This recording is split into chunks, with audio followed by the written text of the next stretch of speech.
की, भारत माता की, भारत माता की, वंदे वंदे वंदे।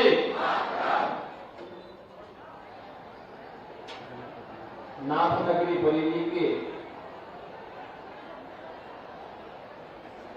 हजारों करोड़ रुपए की परियोजनाओं के लोकार्पण और शिलान्यास के लिए आयोजित आज के इस कार्यक्रम में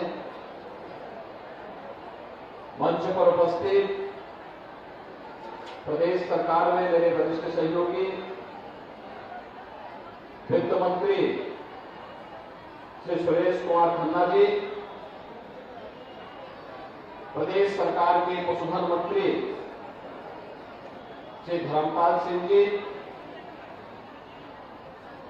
प्रदेश सरकार के वन एवं पर्यावरण, जन्तोद्यान और जलवायु परिवर्तन मंत्री डॉक्टर अरुण कुमार जी,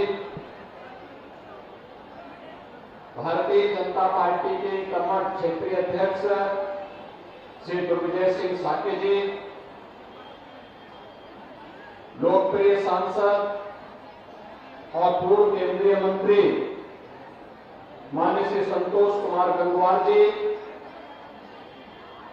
आंवला के लोकप्रिय सांसद माननीय श्री धर्मेंद्र कश्यप जी, महापौर बरेली श्री वेश गौतम जी, जिला पंचायत अध्यक्ष श्रीमती रश्मि पटेल जी, हमारे सभी माननीय विधायकगण डॉक्टर डीसी वर्मा जी, प्रोफेसर श्याम बिहारी लाल जी, श्री जयपाल सिंह व्यस्त जी, कुंवर महाराज सिंह जी, श्री हरि सिंह ढिल्लो जी, श्री संजीव अग्रवाल जी, doctor Raghavendra Sharma ji, doctor NP आर्य जी, आज के इस कार्यक्रम में उपस्थित भारतीय जनता पार्टी के जिला के प्रभारीगण श्री देवेंद्र सिंह जी, श्री गौतराम कुशवाहा जी, पूर्व मंत्री मोहन लाल मौर्य जी, छत्रपाल गंगवार जी, जिला अध्यक्ष बरेली पवन शर्मा जी, महानगर अध्यक्ष दीप सक्सेना जी, आंवला के जिला के अध्यक्ष आदेश प्रताप सिंह जी, और भीषण शीतलहरी के बावजूद भारी संख्या में आज के इस लोकार्पण और शिलान्यास कार्यक्रम में उपस्थित बरेली के मेरे सभी उपस्थित बहनों और भाइयों, नाथनगरी को कोटि कोटि नमन करते हुए मैं आप सबका हृदय से अभिनंदन करता हूं। नगर निकाय चुनाव के दौरान मैं यहां आया था और मैंने उस समय आपसे अपील की थी कि स्मार्ट सिटी के संकल्पना को साकार करने के लिए डबल इंजन के साथ एक ट्रिपल इंजन को भी जोड़ने की आवश्यकता है। और मैं आभारी हूं बरेली की जनता जनार्दन का, इन्होंने भारतीय जनता पार्टी के कार्यों पर विश्वास किया, प्रधानमंत्री मोदी जी के विजन पर विश्वास किया, और मोदी जी का जो विजन है वही हमारा मिशन है, और उस मिशन को आपने अपना आशीर्वाद देकर के श्री वेश गौतम को यहां पर महापौर के रूप में चुना। मैं इसके लिए हृदय से आपका अभिनंदन करता हूं।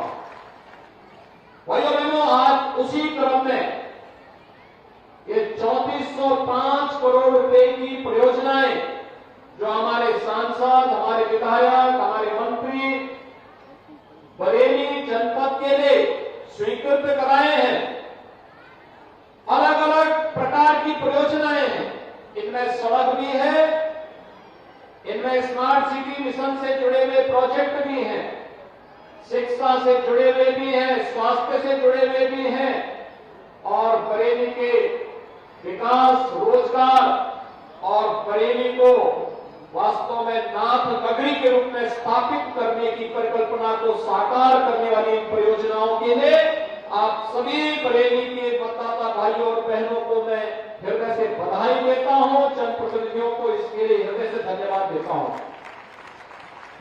भाइयों बहनों, आज हम सब एक नए भारत का दर्शन कर रहे हैं।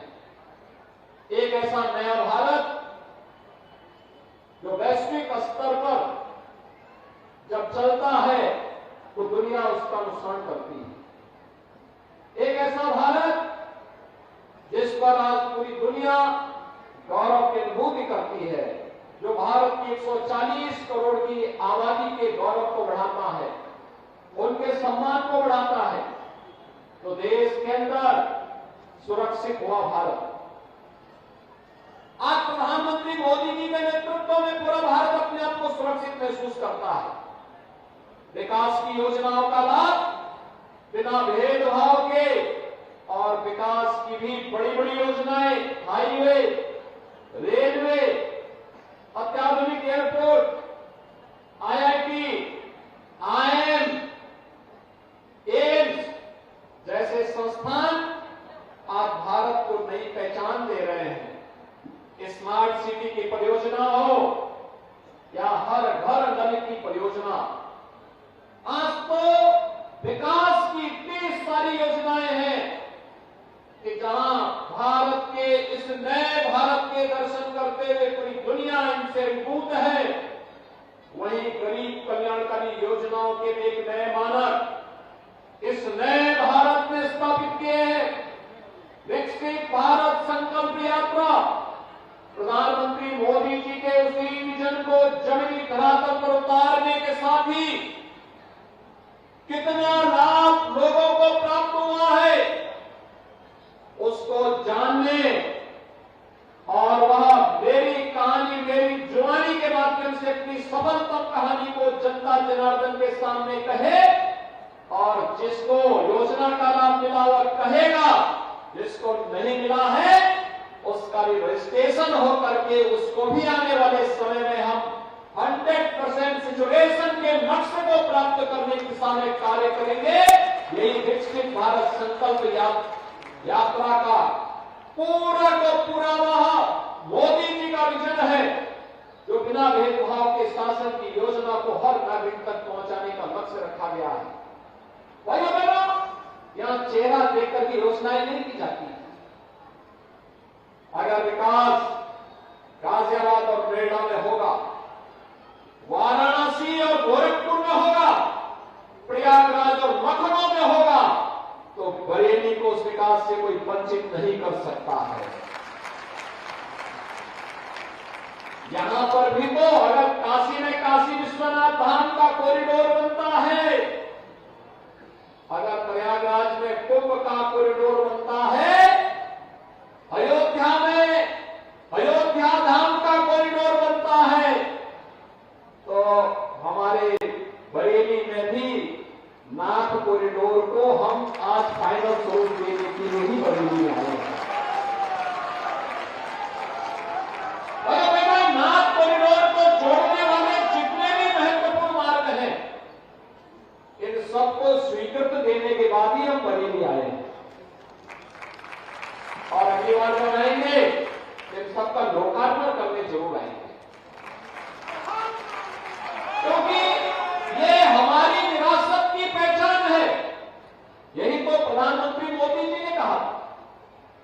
आजादी के अमृत महोत्सव को संबोधित करते हुए प्रधानमंत्री मोदी जी ने 140 करोड़ भारतवासियों के सामने एक लक्ष्य रखा, और वह लक्ष्य रखा कि हमें आज तो देश की आजादी के 75 वर्ष पूरे कर रहे हैं, लेकिन जब देश अपनी आजादी का 100 वर्ष पूरा करेगा, शताब्दी महोत्सव मनाएगा, तब कैसा भारत चाहिए, कैसा भारत चाहिए? एक ऐसा भारत जिसे आप विकसित भारत कह सकते हैं। हर चेहरे पर खुशहाली हो, हर नौजवान के हाथों में रोजगार हो, हर किसान खुशहाल हो, हर बहन और बेटी अपने आप को सुरक्षित महसूस करे, हर व्यापारी अपने व्यापार के माध्यम से देश की प्रगति के मार्ग में मजबूती के साथ सहभागी बने। भारत का हर नागरिक अपने कर्तव्यों का निर्वहन करते हुए इस दिशा में प्रयास करेगा, तो विकसित भारत बनने से दुनिया की कोई ताकत रोक नहीं सकती है। और इसके लिए प्रधानमंत्री जी ने 5 संकल्प पंचप्रण के रूप में हम सबके सामने रखे। ये पंचप्रण उसी संकल्पना का आधार है जिस विकास की योजना को लेकर आज हम सब यहां पर आए हैं।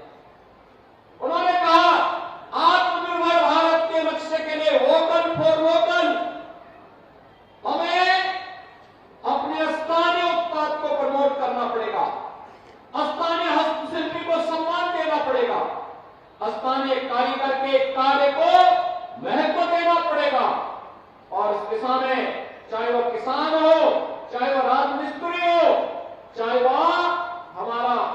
कारीगर हो, इनके कार्य को सम्मान देते हुए इसे आगे बढ़ाना, वन डिस्ट्रिक्ट वन प्रोडक्ट की योजना और पीएम विश्वकर्मा या पीएम विश्वकर्मा श्रम सम्मान की योजना उसी क्रम में लागू के लिए योजना। गुलामी के अंशों को सुगमता समाप्त करना। हम गुलामी की मानसिकता से नहीं जीत सकते कि यूरोप और अमेरिका में अच्छा, दुनिया में अच्छा, हमारा खराब, ये नहीं हो सकता। हमारा जो है वो सबसे अच्छा है, सबसे उत्कृष्ट कोटि का है, और अगर कहीं कोई कमी है उसका परिमार्जन करके उसको उत्कृष्टतम बनाने का कार्य करेंगे। यह है गुलामी की मानसिकता से मुक्त होने का एक लक्ष्य। अपनी विरासत पर गौरव की अनुभूति करना। आपने देखा होगा विरासत पर गौरव की अनुभूति। आजादी के अमृत महोत्सव वर्ष में एक विजन दिया गया था, हर घर तिरंगा का। एक कार्य दिया गया था, हर उस परिवार के साथ मिलिए जो देश की आजादी के लिए लड़ा था, स्वतंत्रता संग्राम सेनानी हो, देश की सुरक्षा में कार्य करने वाले जवान हो, सुरक्षा बलों के जवान हैं, उनके परिवार वालों से मिलो, उनको सम्मान दो, और साथ साथ अपने पौराणिक पहचान को बनाने के लिए कार्य करो। काशी विश्वनाथ का धाम हो, बद्री केदारनाथ का पवित्र धाम हो, महाकाल का महालोक हो, या फिर 500 वर्षों के बाद अयोध्या में भगवान राम के भव्य मंदिर के निर्माण का कार्य हो, ये भारत की विरासत का ही सम्मान का कार्य है। अयोध्या भारत के विरासत का सम्मान कोई सोचता था? अयोध्या, लोग अयोध्या के नाम लेने से ही अपने आप कुछ संकोच करते थे, भयभीत होते थे। लोगों में से लगता था जैसे अयोध्या का नाम लेंगे तो पता नहीं कहां से करंट लग जाए। लेकिन भाइयों बहनों, आज पूरी दुनिया अयोध्या आना चाहती है, और ये हम सब सौभाग्यशाली अपने आप को मानते हैं कि भाइयों बहनों, यानी 500 वर्षों से जो लंबा संघर्ष चला, आज प्रधानमंत्री मोदी जी के नेतृत्व में अगर नया भारत का नया उत्तर प्रदेश है, तो नए उत्तर प्रदेश में त्रेता युगीन अयोध्या के दर्शन भी आपको करने को मिल जाएंगे।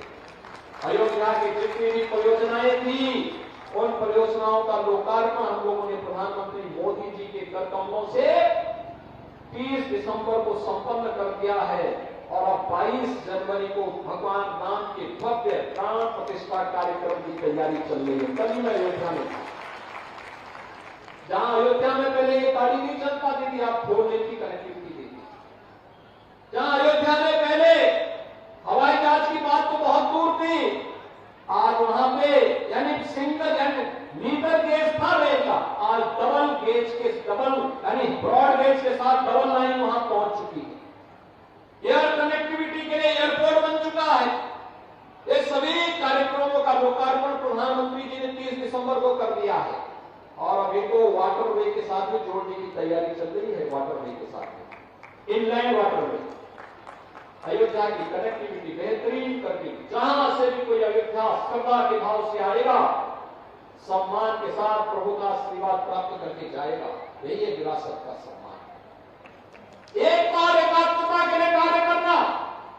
जो लोग जाति के नाम पर बांटना चाहते हैं, समाज में विस्मरण करना चाहते हैं, इनसे सावधान रहने की आवश्यकता है।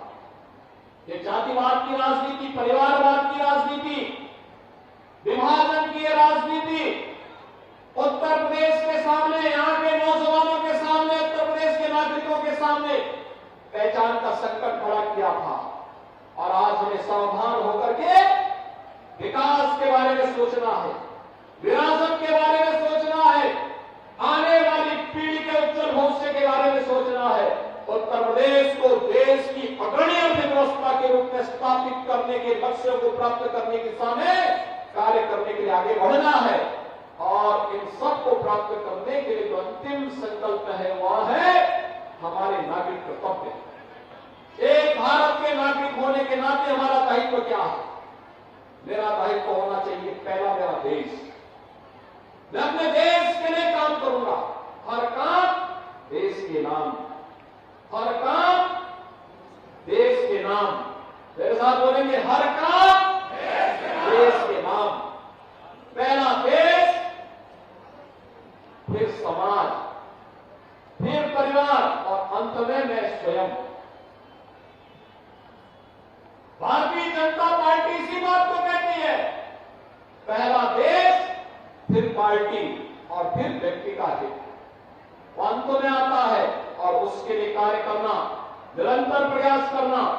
आज जब हर ओर से सर्वांगीण विकास के लक्ष्यों को प्राप्त करने की दिशा में कार्य हो रहा है, तो भाइयों बहनों, हमें इस बात को मान के चलना चाहिए, हम सब इस नए भारत में किसी न किसी रूप में अपना योगदान दे रहे हैं। 2047 के इस लक्ष्य को प्राप्त करने की दिशा में हमें निरंतर मिलकर के कार्य करना है। विकसित भारत संकल्प यात्रा का यही संकल्प है और इसी संकल्पना के साथ यह कार्यक्रम आगे बढ़ रहा है। आज तो उत्तर प्रदेश आपने देखा होगा, 17 के पहले का उत्तर प्रदेश भी आपके सामने था। इस बरेली में महीनों में कर्फ्यू लगता था।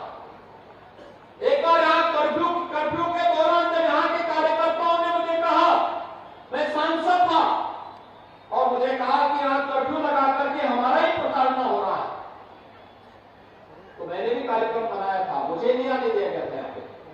लेकिन भाइयों बहनों, पिछले 7 वर्ष के अंदर मैंने तो नहीं देखा कि यहां अब बरेली में कोई कर्फ्यू लगाता हो। कर्फ्यू लगाने वालों के घरों में ही कर्फ्यू बचे। अब कोई कर्फ्यू की बात नहीं करेगा। भाइयों बहनों, यही है नया उत्तर प्रदेश। बरेली में कर्फ्यू, रामपुर में कर्फ्यू, मुरादाबाद में कर्फ्यू, अलीगढ़ में कर्फ्यू, सहारनपुर में कर्फ्यू, मेरठ, बुलंदशहर, मुजफ्फरनगर में तो कई महीनों तक कर्फ्यू लगा था। लेकिन आज कर्फ्यू नहीं लगता है। आज कर्फ्यू की जगह कावड़ यात्रा निकलती है, शानदार तरीके से शंख और घड़ियाल बजाते हुए कर्फ्यू यात्रा को समाप्त करते हुए हमने कावड़ यात्रा में बदल दिया। और यही नया उत्तर प्रदेश है। पहले रोजगार के नाम पर एक परिवार पूरे प्रदेश में जा करके वसूली करके हमारे नौजवानों के भविष्य के साथ खिलवाड़ करता था और अंततः कोर्ट को नियुक्ति में स्टे देना होता था। हमने पिछले 6 वर्ष में भाइयों बहनों 6 लाख नौजवानों को सरकारी नौकरी दी है। 1 करोड़ 75 लाख से अधिक नौजवानों को निजी क्षेत्र में नौकरी दी है। लाखों नौजवानों के लिए रोजगार दिए। 96 लाख एमएसएमई यूनिट जो दम तोड़ रहा था, अंतिम सांसें ले रहा था, उसे पुनर्जीवित करके देश का एक ब्रांड बनाया है। आज रोडी ओपनिंग की बात, 1 डिस्ट्रिक्ट 1 प्रोडक्ट की बात पूरे देश के अंदर हो रही है। पहले बेटी स्कूल नहीं जा पाती थी, पहले मार्केट नहीं जा पाती थी, क्योंकि जिन लोगों की सरकारें थी वे उन शरारती तत्वों को प्रश्रय देते थे जो बहन और बेटी की सुरक्षा के लिए खतरा बने हुए थे। लेकिन आज उत्तर प्रदेश पुलिस उनके लिए खतरा बनी हुई है जो प्रदेश की पहचान के लिए खतरा थी। आज उनको गले में तख्ती लटका करके जाना होता कि साहब एक बार जान बकस दो, बस आगे से कोई कुछ भी शरारत नहीं करेंगे। आज हर लक्ष्य में हर व्यक्ति कहीं भी आप जाइए, उत्तर प्रदेश से बाहर आप जाइए, आज आप बोलिए उत्तर प्रदेश से है, हर व्यक्ति के चेहरे में खुशी देखने को मिलती है कि उत्तर प्रदेश, वाह, उत्तर प्रदेश देश का सबसे प्रोग्रेसिव प्रदेश के रूप में स्थापित हो रहा है। भाइयों बहनों, यह आप सबके आशीर्वाद से प्रधानमंत्री मोदी जी के विजन पर कार्य करने का परिणाम है कि आज एक नए उत्तर प्रदेश का दर्शन हम सब कर पा रहे हैं। और उससे भी बढ़कर है कि 500 वर्षों का वह संकल्प आज पूरा हो रहा है जो हमारे पूर्वजों ने देखा। अयोध्या में राम विराजमान होंगे फिर से। हम इस संकल्प को पूरा करेंगे और इस संकल्प आज पूरा हो रहा है। अयोध्या में प्रधानमंत्री मोदी जी के करकमलों से प्रभु राम अयोध्या में अपने भव्य मंदिर में विराजमान होंगे तो देश ही नहीं पूरी दुनिया के अंदर जहां कहीं भी सनातन धर्मावलंबी रहता है उसको तो गौरव की अनुभूति होगी ही, उसके चेहरे पर एक खुशहाली तो होगी।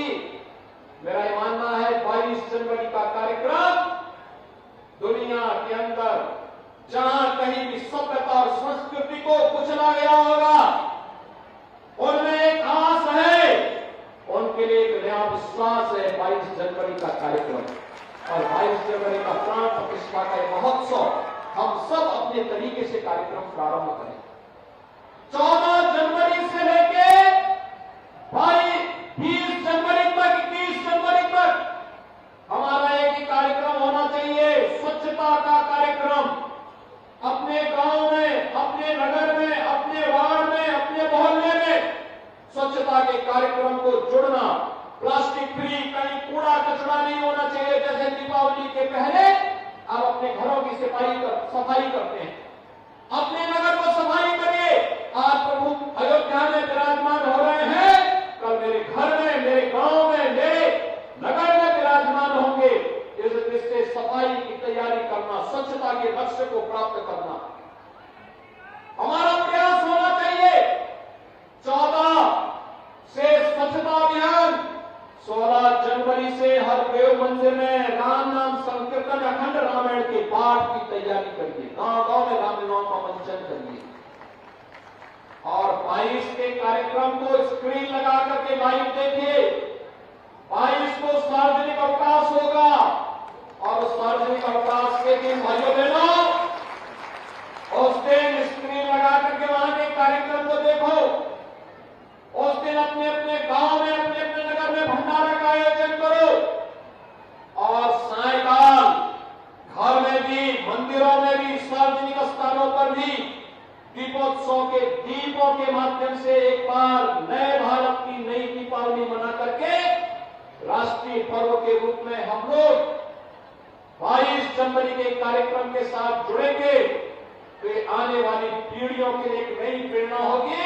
और नया भारत प्रधानमंत्री मोदी जी के नेतृत्व में अपने दम पर भारत को दुनिया की सबसे बड़ी ताकत के रूप में स्थापित करेगा। इस विश्वास के साथ आप सबको 3400 से अधिक करोड़ रुपए की इन परियोजनाओं के लिए मैं हृदय से बधाई देता हूं।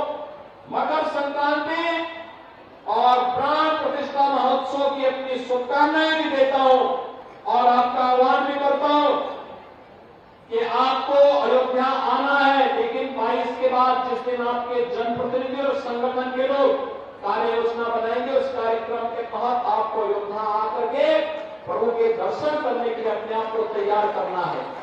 हम लोग तैयार है ना अयोध्या आने के लिए? तो अपने अपने विधायक और